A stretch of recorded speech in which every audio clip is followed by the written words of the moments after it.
POE extender 4 port.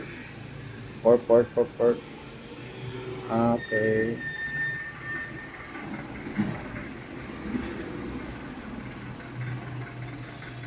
So naka-unbox na pala tayo nito. So habang ina-unbox natin, biglang natanggal yung takip.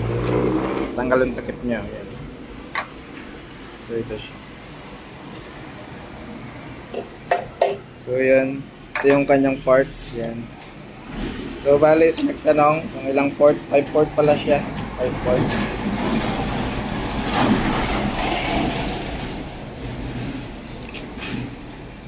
Pala siya.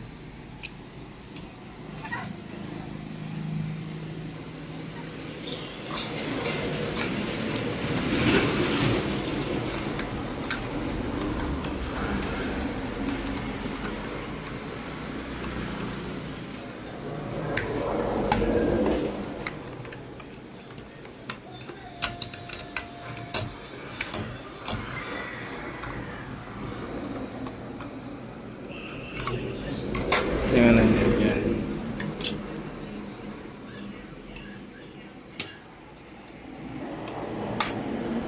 So ganyan siya.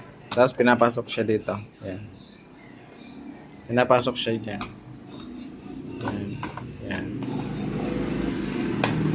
So yan pa yan. Yan. May lock siya dito.